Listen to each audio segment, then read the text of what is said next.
ouvir a mensagem que Deus quer ministrar aos nossos corações. Eu não sei a forma que você entrou aqui, mas eu tenho certeza que você vai sair cheio da palavra de Deus, se você abrir o seu coração. Amém? Apocalipse.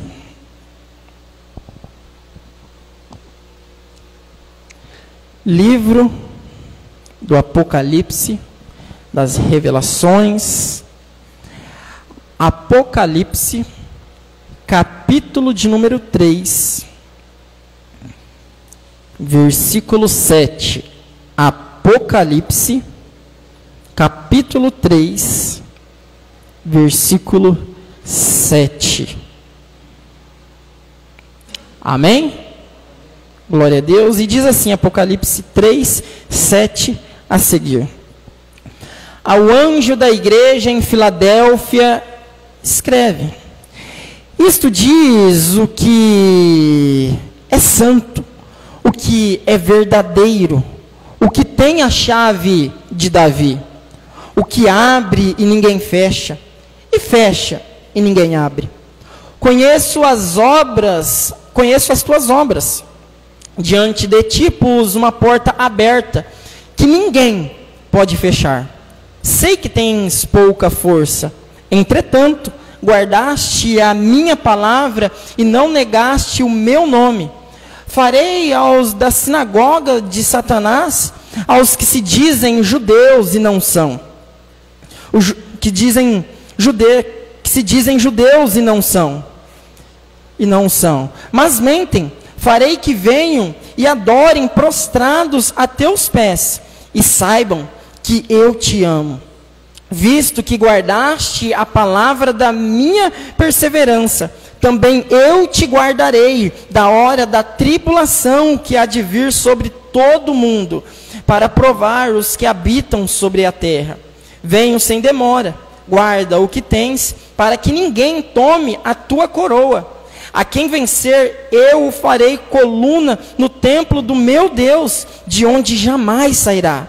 Escreverei sobre ele o nome do meu Deus e o nome da cidade do meu Deus, a nova Jerusalém, que desce do céu da parte do meu Deus, e também o meu novo nome. Quem tem ouvidos, ouça o que o Espírito diz às igrejas. Amém? Até aí, assentai-vos. Glória a Deus. Está ali a Renata, glória a Deus, falou que vinha e já está ali com o celular na mão. Amém? Deus te abençoe, viu? Estamos fazendo uma campanha de oração na casa da Renata, né? Ontem foi o 5º elo, né? E ela não vinha no culto, que ela ficava com medo de entrar gente na casa dela e pegar as coisas dela. E ontem ela falou assim: não, eu vou ir, a gente tem que confiar em Deus. E aqui está ela para a honra e glória do Senhor Jesus Cristo. Amém? Meus irmãos, fizemos a leitura de uma carta gostosa de se ouvir, né? Diferentemente da mensagem, né, que nós ouvimos a respeito de Laodiceia, que é um pouco tanto que pesada, a mais pesada das 7 cartas às 7 igrejas da Ásia Menor. A carta direcionada à igreja de Filadélfia é uma carta muito gostosa de se ouvir, porque é direcionada para uma igreja fiel, uma igreja que, em meio às dificuldades, é fiel ao Senhor Jesus Cristo e não recebe repreensão, né? Ela não é repreendida por conta de falhas da parte de Jesus Cristo. Então é uma mensagem, né, gostosa de se ouvir, porém, né, a palavra de Deus ela tem que nos consolar, mas também nos confrontar. Mesmo que essa carta não teve repreensão, né, por conta de falhas, ela nesta noite nos encoraja a se santificar. E Cristo nos alerta nesta noite, né? E eu tenho certeza que em meio ao caos que nós vivemos, né, tanta maldade, tanta depravação da parte do homem, você para conversar com as pessoas, eu tenho certeza que o assunto da sua conversa é: você viu o que está acontecendo no Rio Grande do Sul? Você pode até começar falando de um assunto, mas você ou no meio ou no final, você vai concluir falando: e aí, e o Rio Grande do Sul, você viu? Diz que tem um número X de mortos, e isso e aquilo. Notícias vai e vem, E nós ficamos espantados. Imagina o povo, os moradores do Rio Grande do Sul, né, que tem os seus recursos financeiros, eles jamais imaginavam passar por um alagamento, né, que abalou o mundo inteiro. E quando nós menos esperamos, Deus age de forma soberana, que nós não entendemos, mas nós cremos que Ele está no controle de tudo. Amém? Em meio ao caos que nós vivemos. E se você parar para notar, se você trazer na memória, acaba uma tragédia. Demora um pouco, vem outra tragédia. Qual foi a última tragédia que nós vivenciamos, que nós sofremos? Quem pode falar? Que abalou o mundo? Covid-19. E se eu falar para você, olha, e antes do Covid, vai ficar difícil, né, você lembrar o que veio antes do Covid, mas ao longo da história, historicamente, você vai falar, né, catástrofes que aconteceu, você vai falar de acontecimentos que abalou o mundo. E quando pensa que não, o jornal nos dá notícia de outro país, de outro estado, e vem o Covid-19 e lá está você, trancado na sua casa, privado de dar um abraço no seu pai, na sua mãe, nos seus amigos. E a história é tão séria que mesmo Deus agindo soberanamente com o propósito de atrair o povo para perto de si, o povo não acorda. Durante a pandemia, as igrejas com as portas fechadas, tantos e tantos cultos online, acabou a pandemia e cadê o povo? E você já ouviu a respeito de como é a situação espiritual do Rio Grande do Sul? Você já ouviu algum vídeo comentando de como eles são, a porcentagem de evangélicos no Rio Grande do Sul? E eu te pergunto, após este acontecimento, como vai ser o posicionamento no que diz respeito à espiritualidade dos moradores do Rio Grande do Sul? E Deus, Ele age tão misericordiosamente, que mesmo com as catástrofes, nós temos oportunidades de se achegar mais perto dEle. Infelizmente, a quantidade de mortos são pessoas, talvez, que morreram salvas, mas também pessoas que não morreram salvas. E eu te pergunto, até quando Deus vai precisar mandar catástrofes e catástrofes para nós despertarmos? E Ele fala conosco nesta noite.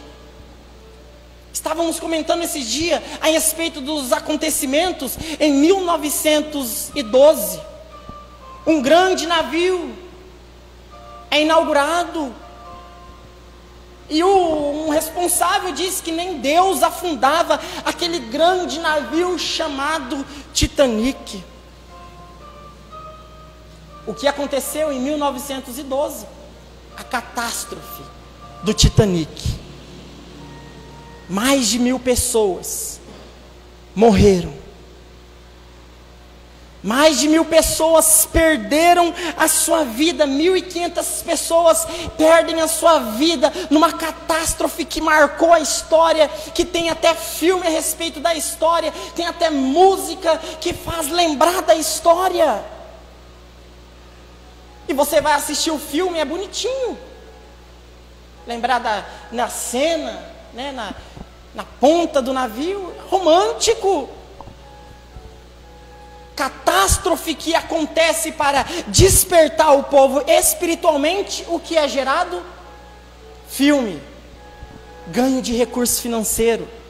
E o povo, ao invés de ficarem chocados a tal ponto de entender, amanhã pode acontecer uma catástrofe e eu ser uma das vítimas, então eu vou correr para a presença de Deus, porque amanhã eu posso ser vítima. O que as pessoas fazem? Não, essa história foi uma história romântica. E acham, se baseiam simplesmente num filme. Em 1912 foi marcado por mais de 1.000 pessoas, 1.500 pessoas que morreram naquela tragédia do grande Titanic. E aonde está o poder do homem neste momento? Quem entende que a sua vida não se baseia nessa terra, morre dando glória a Deus. E se você for estudar a respeito da tragédia do Titanic, você vai ouvir história falando que a orquestra estava cantando um hino do inário. Se você estudar mais um pouco, você vai ver que uma das pessoas que estava lá tirou o seu colete e passou para outra pessoa. Por quê? Porque era um pregador da palavra. Ele compreendia que o navio estava afundando, mas a morte para ele era apenas um começo. E eu te pergunto, se hoje fosse o seu dia de partir, como está a sua saúde espiritual? Meus irmãos, nós vivemos em uma era onde pastores, nós precisamos plantar bananeiras, fazer coisas para atrair pessoas para a igreja. Olha o estado que nós chegamos. Olha o estado que nós chegamos. Convidar pessoas, convidados para vir para a igreja é uma coisa, mas mesmo assim eles tinham que entender que são dependentes de Deus. Mas agora tem que convidar membros para vir para a igreja. Meus irmãos, em nome de Jesus Cristo, até quando? Jonathan Edwards, ele escreve um livro que é clássico, chamado Pecadores nas Mãos de um Deus Irado. E eu te pergunto, como neste exato momento Deus está no trono, olhando para a humanidade? E quando nós pregamos que a depravação é total, não é exagero teológico do pregador, não é exagero, porque a depravação é total. No Éden, o homem foi corrompido 100%. Tragédia no Rio Grande do Sul, o mundo, o país todo se mobilizando, enviando alimento, recurso financeiro. E a depravação é tão grande que o que está acontecendo lá? Roubo. O que está acontecendo lá? Roubo. Pessoas roubando. E Deus continua usando pastores, pregadores, usando cartazes, usando mensagens. Cristo está voltando e a igreja está fazendo o quê? O que a igreja está fazendo? O que nós como igreja, nós estamos fazendo? Em 1966, a cidade do Rio de Janeiro sofreu com enchentes. O Rio de Janeiro já foi marcado em 1966 com enchentes. Deus estava no controle, sim ou não? Sim. Ele está no controle? Sim. Mas pastor, Deus é culpado por conta de tanta catástrofe? Deus é culpado por conta dessas tragédias? Não, o culpado sou eu, o culpado é você. Isso se chama vontade permissiva de Deus. Deus permite as tragédias para despertar a humanidade. E o que a humanidade está fazendo com os despertamentos de Deus? 1966 não foi o suficiente para trazer um avivamento no Rio de Janeiro. O que aconteceu há poucos dias lá, enquanto está acontecendo tragédia no Rio Grande do Sul? Show, pornografia. Jonathan Edwards não falhou quando ele escreve o seu livro, Pecadores nas Mãos de Deus Irado. Porque Deus está irado com a humanidade. Em Gênesis nós vimos que Deus age com juízo por conta da depravação do homem, por conta do pecado do homem. E eu digo aqui, quem não vem pelo amor, vem pela dor, mas até mesmo a dor é amor de Deus para te trazer. E eu pergunto para você, até quando nós vamos esperar para entender os recados de Deus? Pastor Danilo, você está pregando isso, mas a minha saúde espiritual com Deus está bem. Se eu morrer hoje, Pastor Danilo, eu descansarei no Senhor, em Jesus Cristo. Mas será que de fato você entendeu isso a tal ponto de transmitir a palavra de Deus?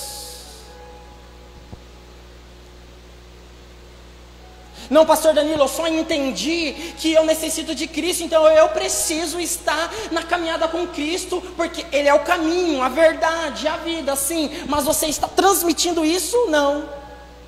Então amanhã pode ser sua família afetada por uma tragédia. E você, eu, tem falado do amor de Deus para os nossos familiares? Infelizmente, meus irmãos, vivemos uma frieza espiritual. Infelizmente. Basta uma viagem missionária. Nem sei se até uma viagem missionária vai nos despertar, porque a frieza espiritual é tão grande. Você vai olhar vídeos do povo lá na África, né, louvando ao Senhor sem recursos. E nós temos tudo: saúde, uma igreja abençoada, nós temos tudo, nós não valorizamos. Tragédias que marcaram a história. Em 2003, o que acontece em 2013, em 2013, um incêndio na Boate Kiss.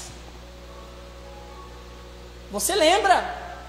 Incêndio na Boate Kiss. E isso que eu separei algumas tragédias, eu peguei algumas tragédias para transmitir hoje, para você entender, para nós entendermos que Deus tem dado aviso. Em 2013, 242 mortos naquela boate, aonde acontecia depravação, aonde acontecia calúnia, aonde acontecia coisas que vai contra os princípios bíblicos.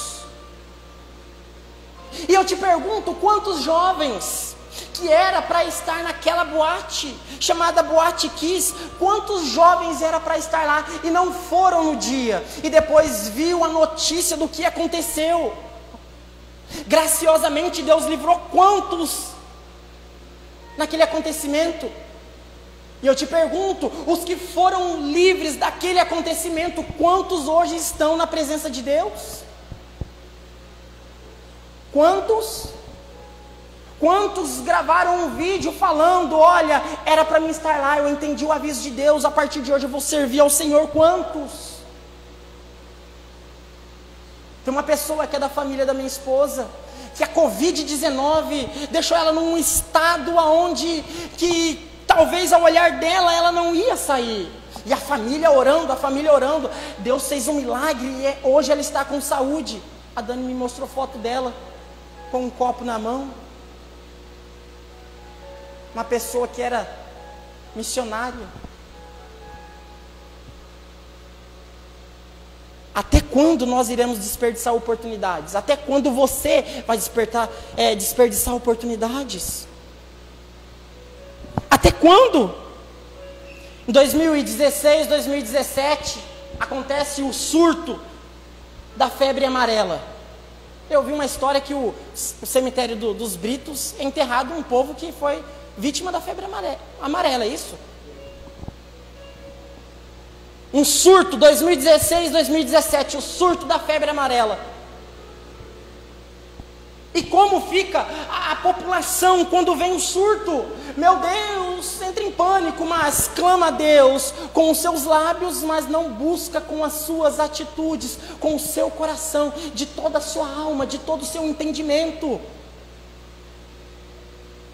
2019, mais de 250 mortes com o rompimento da barragem em Brumadinho.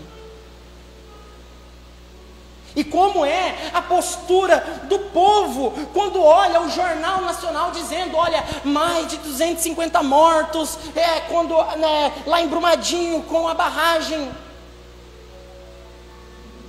Meu Deus, vamos ajudar, vamos fazer isso, vamos fazer aquilo. E Deus dando aviso, Deus dando aviso, Deus dando aviso, falando que não está satisfeito com a humanidade, não está satisfeito com a humanidade. E o povo vivendo da forma que quer. Vivendo, vendo os sinais de Deus, mas não tomando uma atitude. Ficam impressionados emocionalmente, mas não tomam uma atitude racionalmente, que Deus é o caminho, a verdade e a vida, e eu não tenho acesso à salvação, se não for por Cristo, que é a palavra, por meio da fé, da graça.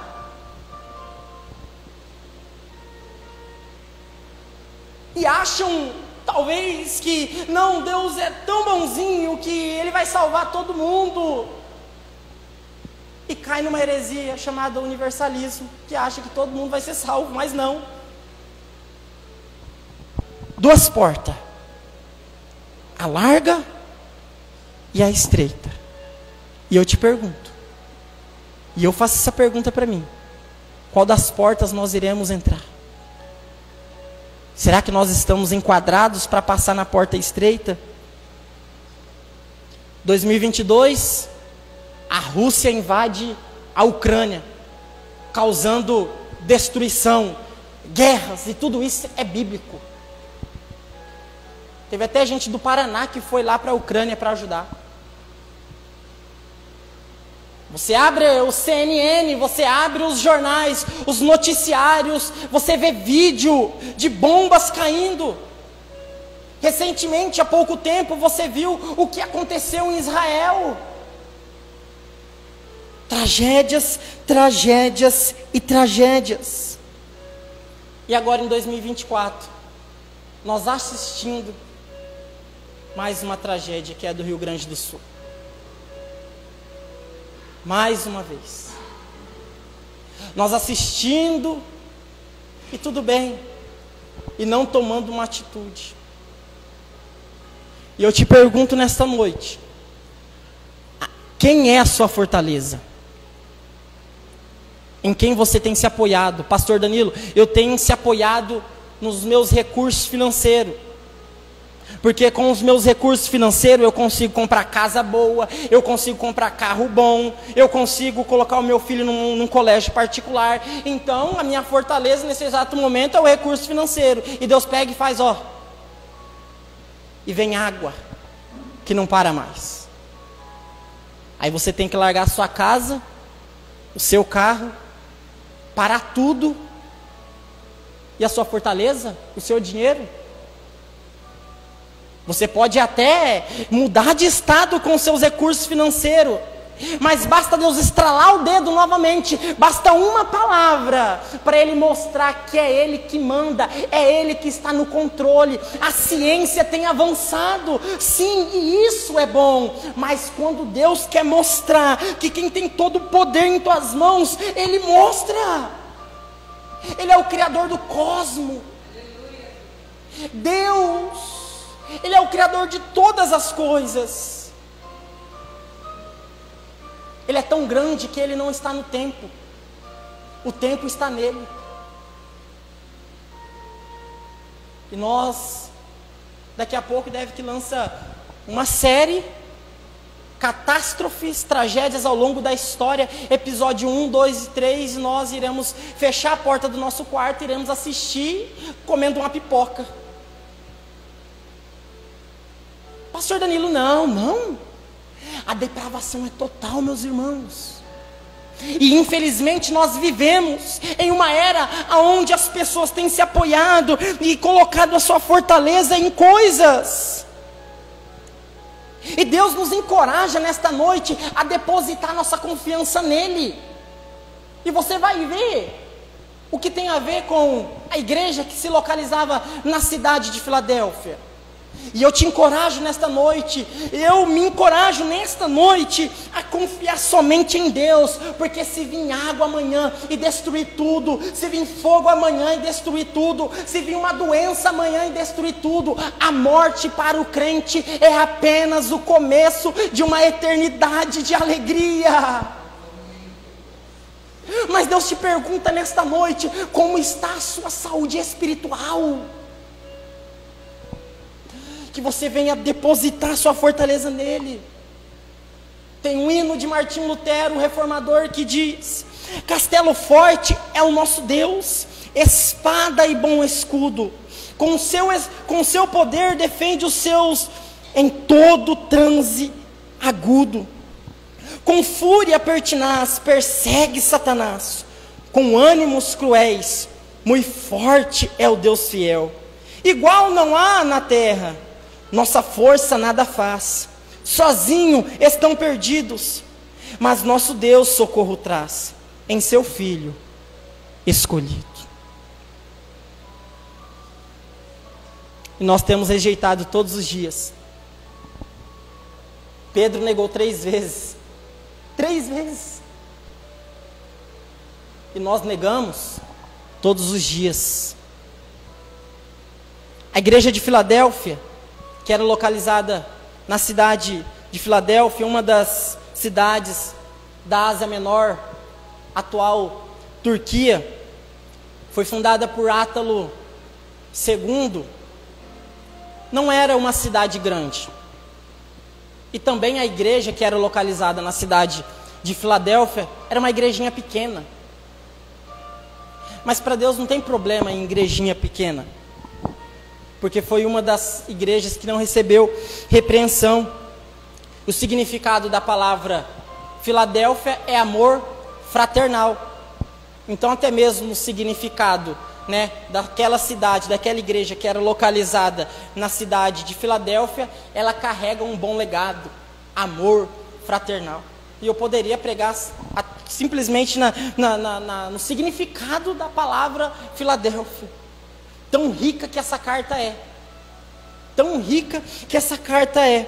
Uma cidade que ela sofreu por várias vezes, por conta de terremotos. Havia pessoas que moravam em Filadélfia e por conta dos terremotos iam embora, e quando voltavam elas não queriam morar dentro da cidade de Filadélfia, mas morar ao redor por conta dos acontecimentos que aconteceu na cidade de Filadélfia por conta dos terremotos. Mas lá naquela cidadezinha pequenininha, fundada por um homem chamado Átalo II, aquela cidadezinha pequenininha, que tinha uma igrejinha, vamos dizer assim, uma congregação, lá naquela cidadezinha, era conhecida como a igreja fiel, perseverante. Lembra que eu preguei aqui a respeito da igreja de Laodiceia? Que era uma igreja nua, uma igreja pobre, cega, mas que era uma igreja, uma cidade que tinha recurso financeiro, tanto na medicina, tanto na vestimenta, e é repreendida a carta mais dura para a igreja de Laodiceia. E a carta mais bonita é para a igrejinha, para a cidadezinha de Filadélfia. Os terremotos pode até ter abalado as estruturas físicas daquela cidade, e abalou, mas o que não abalou foi a fé daquela igreja. O que não abalou os terremotos que aconteceu em Filadélfia foi a fé que eles tinham. Nós vemos o versículo, se você estiver com a Bíblia aberta, acompanhe comigo. Versículo 7 diz: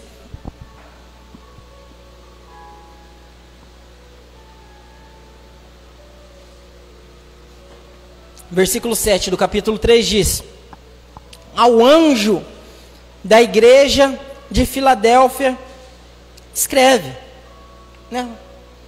isto diz o que é santo, o que é verdadeiro, o que tem a chave de Davi, o que abre e ninguém fecha, e fecha e ninguém abre. É interessante a forma com que Deus se apresenta, a forma com que Jesus se apresenta a esta igreja. Essa carta ela é direcionada para o anjo da igreja em Filadélfia. E quanto a interpretação de anjo, o mais comum, mais normal que nós interpretamos, o mais conhecido, que o anjo da igreja era o pastor, o líder, porque o significado é mensageiro. Então, aquela carta foi, né, direcionada ao anjo da igreja, né, para transmitir para a igreja. Mas se você for ver, você vai ver pessoas interpretando diferente, dizendo que o anjo ali é literalmente um ser angelical, mas nós cremos que é o pastor, que é o líder, né, o mensageiro daquela igreja. Ele diz: ao anjo da igreja de Filadélfia escreve: isto diz aquele que é santo, o que é verdadeiro. O que Jesus quer mostrar aqui, a autoridade dele. Quem está escrevendo não é qualquer um, mas aquele que é santo, aquele que é verdadeiro. E nós ouvimos aqui que ele não é apenas uma verdade, ele é a verdade, porque ele é a única verdade. Então ele se apresenta, ele mostra a sua autoridade, né, dizendo que ele é santo, que ele é verdadeiro. E se você for pegar textos bíblicos, você vai encontrar passagens que comprova isso, que de fato Cristo tem toda a autoridade em suas mãos. Mateus 7:29 diz: ele não era como os mestres da lei, ou seja, ele não era como os escribas. Ele ensinava como alguém que tinha autoridade. Então ele escreve, ele manda escrever para aquela igreja, se apresentando aquele que é a verdade, aquele que é santo, e mostrando que ele tem toda a autoridade em suas mãos. O que tem a chave de Davi, o que abre ninguém fecha, e fecha e ninguém abre. Ou seja, a chave do reino de Deus eu tenho, e somente eu posso abrir, e somente eu posso fechar. Então nós temos que ter um relacionamento fiel com aquele que tem a autoridade, a maior autoridade. Não só tem a autoridade, mas também é a autoridade, aquele que abre as portas do reino para nós entrarmos. E ele se apresenta, né, mostrando a sua autoridade, mostrando que ele é onipotente para aquela igreja.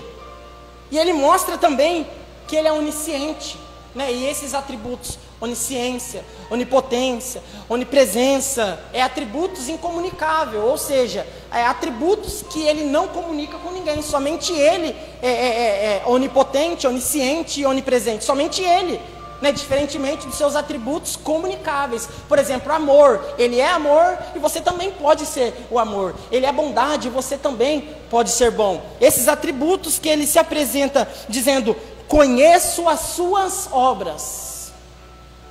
Diante de ti pus uma porta aberta que ninguém pode fechar. Sei que tens pouca força.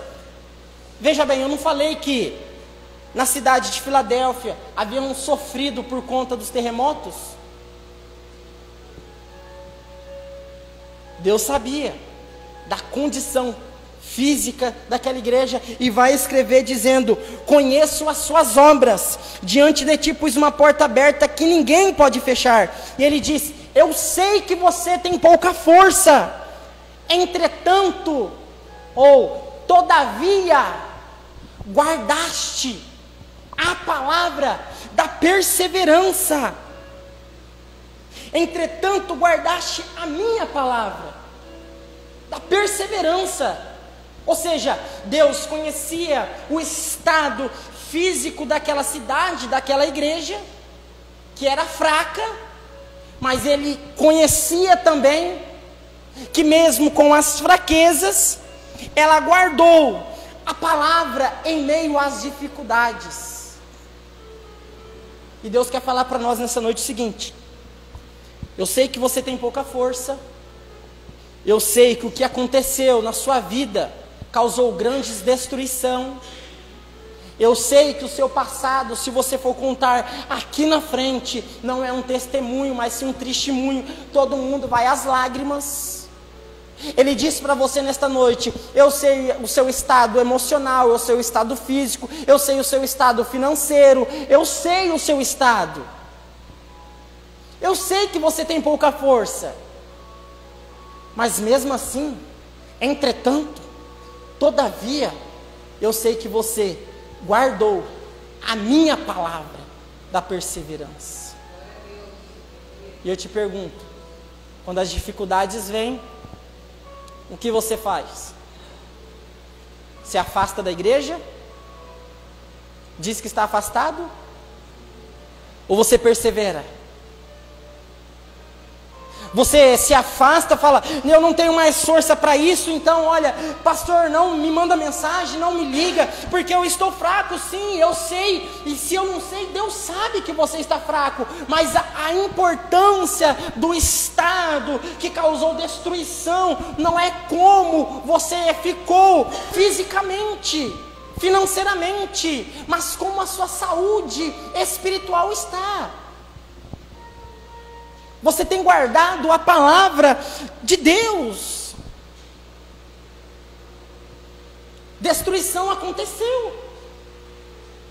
E se tivesse o jornal, não vou falar o Jornal Nacional não, se tivesse o CNN lá, naquele tempo você ia abrir o YouTube e ia ver lá, CNN dizendo, olha, terremotos destrói a cidade de Filadélfia, e o Cabrini, não, o Cabrini nem é da CNN, mas Cabrini ia lá, ele ia entrevistar um grupinho de povo, que ia falar assim, olha Cabrini, tá difícil, ó, olha quanta destruição aconteceu aqui, mas em meio ao caos que está acontecendo, nós aqui guardamos a palavra de Deus, porque nós sabemos que a nossa vida não se baseia aqui nessa terra, a morte é apenas o começo de uma eternidade de alegria.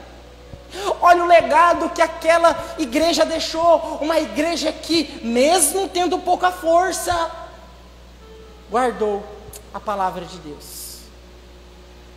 Você está passando por dificuldade? Sim, pastor. Guarde a palavra de Deus. Porque na palavra você encontra consolo, refrigério para a sua alma. Você vai ver que Jesus Cristo, aquele que não pecou, aquele que não tem pecado, ele também sofreu.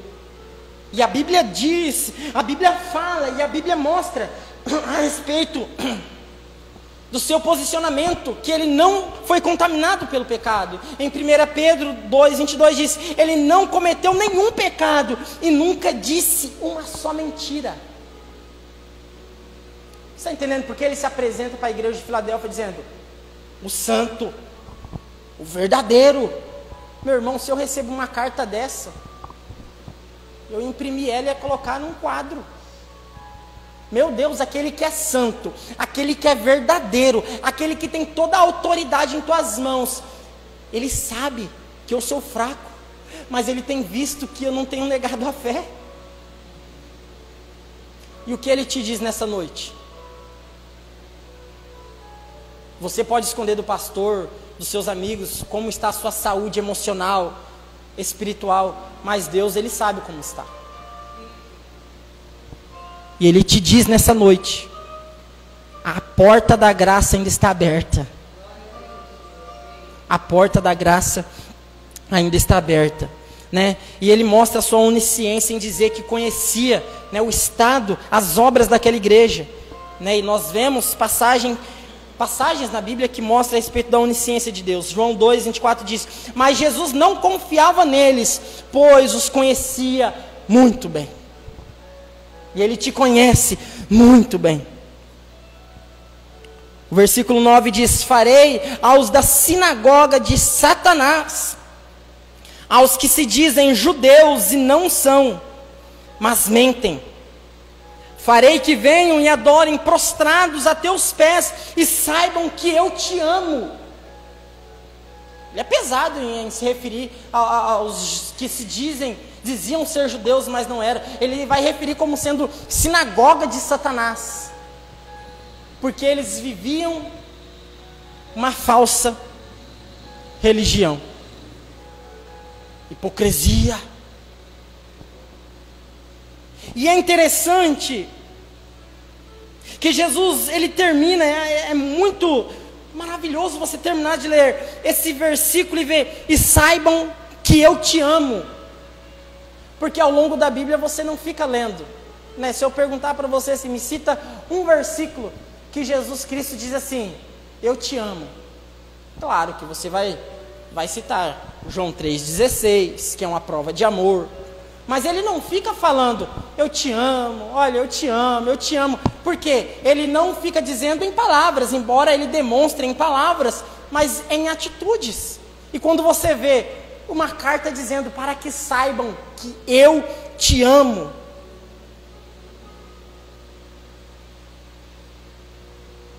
É bem melhor sermos fracos. É bem melhor nós não termos recursos financeiros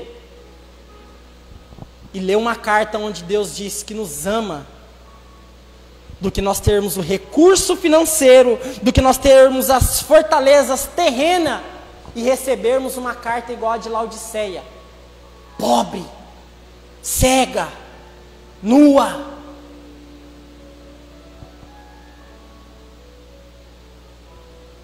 Você está fraco?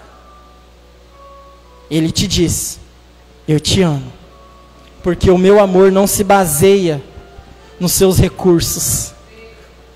O meu amor se baseia na minha graça. E é por conta desta graça que você está com saúde. É por conta dessa graça que o inferno ainda não nos engoliu. É por conta dessa graça que nós ainda não fomos consumidos. Porque as misericórdias de Deus é a causa de nós não sermos consumidos. Quando Jonathan Edwards estava pregando o seu sermão, Pecadores nas mãos de um Deus irado, ele estava transmitindo de uma forma tão profunda, dizendo que Deus estava irado, que o inferno estava a ponto de engolir os pecadores. A igreja segurava nas cadeiras, porque estavam com medo de serem engolidos pelo inferno, porque eles entenderam a mensagem que o Jonathan Edwards estava transmitindo. Uma pessoa se levanta e vai até o púlpito e começa, Sr. Edwards, para de pregar essa mensagem, porque nós não vamos suportá-la. Mas essas mensagens hoje em dia não enchem igreja. Essas mensagens hoje em dia não enchem igreja. E infelizmente pastores estão sendo corrompidos, porque estão deixando a mensagem que denuncia o pecado para partir para um extremo que se chama hipergraça. Venha como está e fica do jeito que você está, porque a graça é suficiente para você a tal ponto que não precisa ter mudança. Vive do jeito que você quer, não precisa casar, não, pode ficar juntado, não tem importância não, você fazer isso, fazer aquilo. Isso se chama hipergraça, não é a graça de Deus. Isso é uma graça barata, uma graça sem graça, porque a graça não nos dá a oportunidade para pecar, mas a graça nos dá a capacidade de nós dizermos não para o pecado.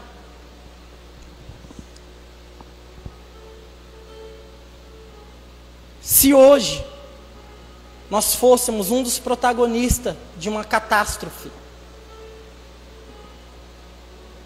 como está a tua alma, meu irmão?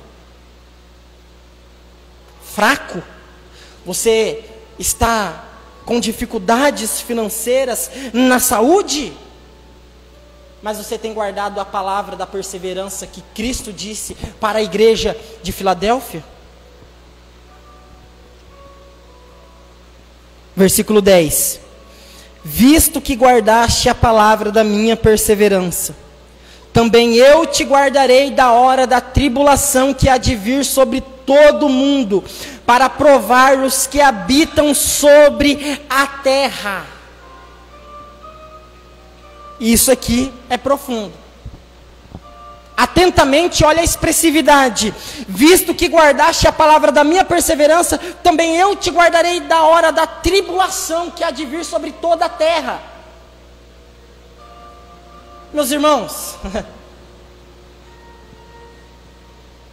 o incêndio na Boate Kiss, 1912, o naufrágio do Titanic, enchentes que aconteceu no Rio de Janeiro, agora o Rio Grande do Sul, não se compara com o que vai acontecer após o arrebatamento. Não se compara É confissão de fé da IPRB. Estou dizendo aqui com propriedade. Você pode ir para a Bíblia, você pode ir na confissão de fé da nossa igreja. A igreja será arrebatada antes da grande tribulação.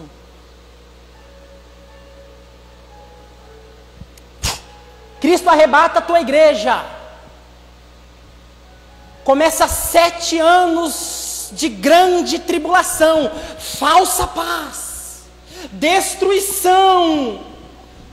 Nunca houve e nunca haverá dias como aquele, diz a palavra de Deus. E a igreja já não estará mais neste mundo corrompido, depravado, mas estará com Cristo. Quem morreu com Cristo, esses serão levados primeiro, e depois nós, os que ficarmos vivos, nos encontraremos com Ele nos ares.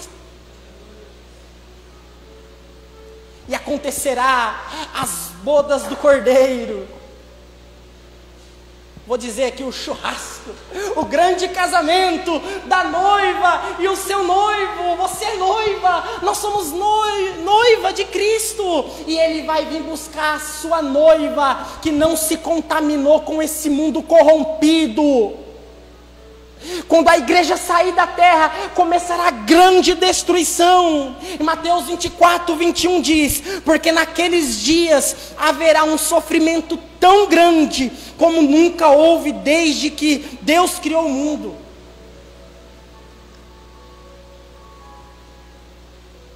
Nunca houve. E nunca mais acontecerá coisa igual. Nada dessas destruições que acontece nos nossos dias contemporâneos se compara com o que vai acontecer. E se você não perseverar até o fim, se eu não perseverar até o fim, nós iremos estar aqui, sofrer a grande tribulação. Isso que nós passamos hoje é tribulação, não é grande tribulação. Mas nós não estaremos aqui mais, amém? Nós seremos arrebatados, e nós estaremos com o Senhor, enquanto o mundo, enquanto os judeus que não aceitaram o Messias prometido, enquanto os ímpios não aceitaram a Cristo, estarão recebendo juízo aqui na terra, nós estaremos com o nosso noivo, oh glória, aleluia. O versículo 11 diz: venham sem demora, guarda o que tens para que ninguém tome a tua coroa. Ele não vai demorar. Você precisa guardar o que tens para que ninguém tome a tua coroa, ou seja, a tua recompensa. Persevera. A quem vencer eu farei coluna no templo do meu Deus, de onde jamais sairá. Escreverei sobre ele o nome do meu Deus e o nome da cidade do meu Deus, a Nova Jerusalém, que desce do céu da parte do meu Deus, e também o meu novo nome. Terremotos destruiu a cidade de Filadélfia, mas olha a forma contextualizada que Cristo se refere para aquela igreja. Dizendo: a quem vencer eu farei coluna, ou seja, terá instabilidade, não vai ser abalado por terremoto. Recompensa. Repita comigo: quem tem ouvidos, ouça o que o Espírito diz às igrejas. E Ele ministra isto nos nossos corações. Hebreus 10, 37 diz: pois, como Ele diz nas Escrituras Sagradas, um pouco mais de tempo, um pouco mesmo, e virá aquele que tem de vir, Ele não vai demorar. Se coloque de pé em nome de Jesus. Daniel, por favor, chama a Dani para mim. Meus irmãos, a porta da graça ainda está aberta. Como você tem se achegado na mesa do Senhor, como você tem se comportado espiritualmente. Ah, pastor, é tantos pecados que eu vou me afastar. Não, você não deve se afastar da igreja por conta dos seus pecados. Você tem que se afastar dos seus pecados para participar das coisas de Deus. Deus quer uma igreja santa, que se purifica, que se santifica. Feche seus olhos. Meu Deus, nós te agradecemos, Pai, por esta noite. Meu Deus, nós te agradecemos por esta palavra.